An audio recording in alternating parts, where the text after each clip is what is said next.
ৰূপজ্যোতিৰ এই ৰূপ আপুনি পূৰ্বে দেখা নাই।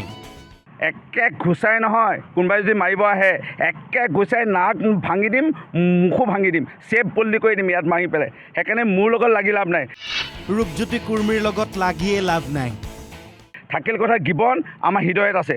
এই গিবনৰ কিবা এটা ইয়াত গছপুলি উঘালাৰ আগত কোনোবা কোম্পানী যোনে হয়তো আমাৰ ঘৰৰ খুঁটা এটা হিলাব লাগিব। এই গিবনক আমি একো কৰিবলৈ নিদিওঁ। তহঁতি যে প্ৰতিবাদ কৰিছে, আপুনি ক'বলৈ তহঁতক বেয়া লাগিছে। তহঁতি যে প্ৰতিবাদ কৰিছিলি, এবাৰ এটা গছপুলি ৰুই পাইছ গিবনত?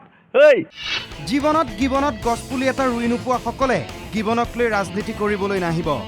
ৰূপজ্যোতি কুৰ্মীৰ ভাবুকি, মই ব্লেক বেল্ট নহয়, ব্ৰাউন বেল্ট। থাকিল কথা ৰূপজ্যোতি কুৰ্মী নোম এটা ছিঙিব নোৱাৰে, আৰু ৰূপজ্যোতি কুৰ্মী ব্লেক বেল্ট নহয় কিন্তু ব্ৰাউন বেল্ট। ৰূপজ্যোতিৰ এই ৰুদ্ৰৰূপৰ আঁৰৰ কাহিনী শুনক।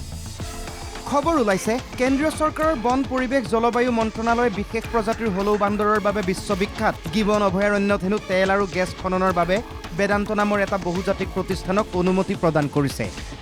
এই খবৰ ওলোৱাৰ পাছতে এই সিদ্ধান্তৰ বিৰোধিতা আৰু পুনৰ বিবেচনাৰ বাবে বিভিন্ন দল সংগঠনে দাবী জনাইছে। জাঙুৰ খাই উঠিছে সদৌ টাই আহোম ছাত্ৰ সন্থা।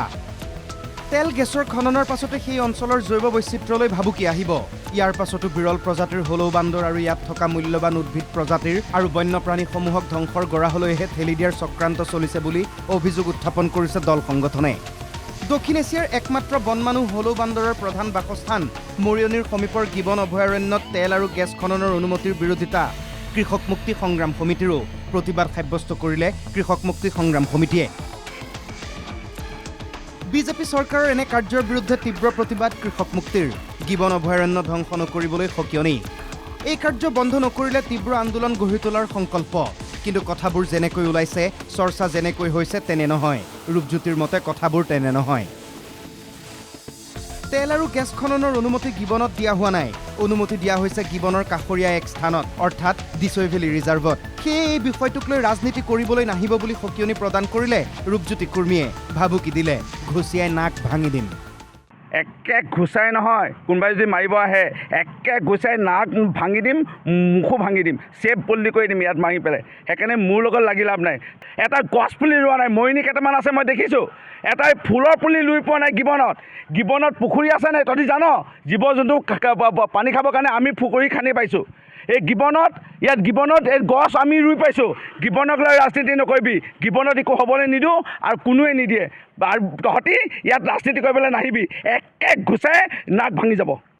ৰূপজ্যোতি কুৰ্মীৰ খং উঠিছে। কুৰ্মীৰ দাবী, মই গিবনত গছপুলি ৰুই থৈছোঁ, গিবনক ৰক্ষা কৰিবলৈ আমি আছোঁ। কোনোবাই ৰাজনীতি কৰিবলৈ আহিলেই ঘুচিয়াই নাক মুখ ভাঙি দিম। গিবনক লৈ ৰাজনীতি নকৰিবি। গিবনত একো হ'বলৈ নিদিওঁ আৰু কোনোৱে নিদিয়ে। আৰু তহঁতি ইয়াত ৰাজনীতি কৰিবলৈ নাহিবি, একে ঘুচাই নাক ভাঙি যাব। মৰিয়নিৰ পৰা কল্লোল দেৱৰ সৈতে দিব্যজ্যোতি বৰাৰ ৰিপৰ্ট, NKTV+।